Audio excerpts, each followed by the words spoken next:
2014, Stockholm, Sweden. An ordinary Thursday morning turns chaotic when witnesses observe an ominous-looking object moving across the water along a narrow stretch of the Baltic Sea.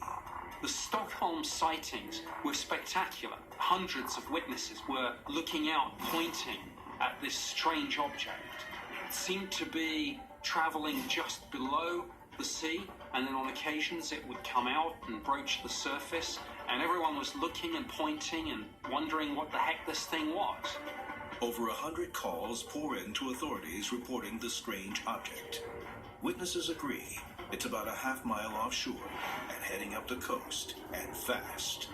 Some believe it's a submarine. Others are not so sure. Swedes are very used to seeing things in this harbor, whether it is a boat or a whale. They're used to seeing these objects. So when something like this happens that really alarms people, you have to take this kind of thing very seriously. Whatever this object was, it most definitely was not supposed to be there. The highest levels of Sweden's government are immediately notified. Within the hour, Sweden's armed forces launch a massive military effort to hunt down the mysterious semi-submerged vessel.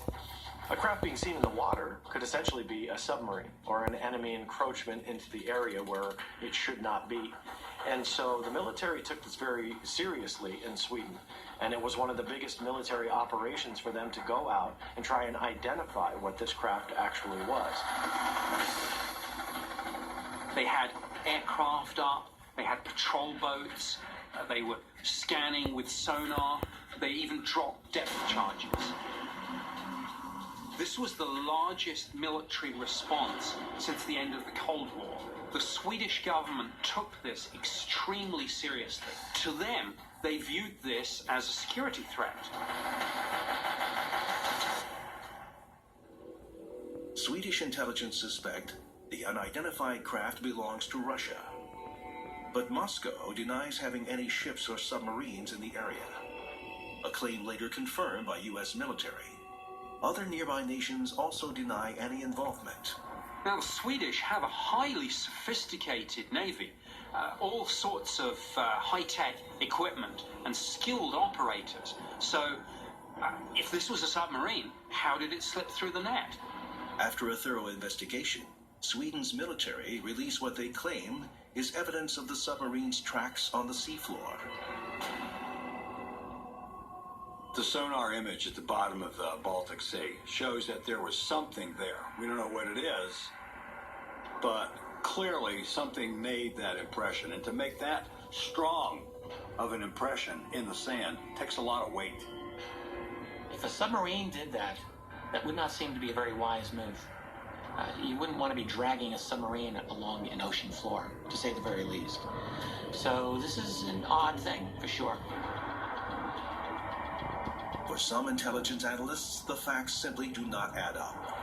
But for UFO researchers, the sonar image could actually be evidence not of a submarine, but of something else entirely. Something known as unidentified submersible objects, or USOs. UFO researchers believe these undersea objects could, in fact, be related to UFO sightings seen in the air. And they point out, it's not the first time a USO has been spotted off the coast of Sweden. Throughout the 80s, there were a series of encounters where USOs were detected by the Swedish government. The military responded instantly. Now, the Swedish government position was always this must be Russian submarines, but none of these things were ever found. They never definitively got to the bottom of the mystery. There have been some very interesting cases of objects being seen coming out of the water, going into the large bodies of water, being tracked, going at incredibly rapid speeds in the deep oceans, and it doesn't really have a conventional explanation. This underwater mystery has been vexed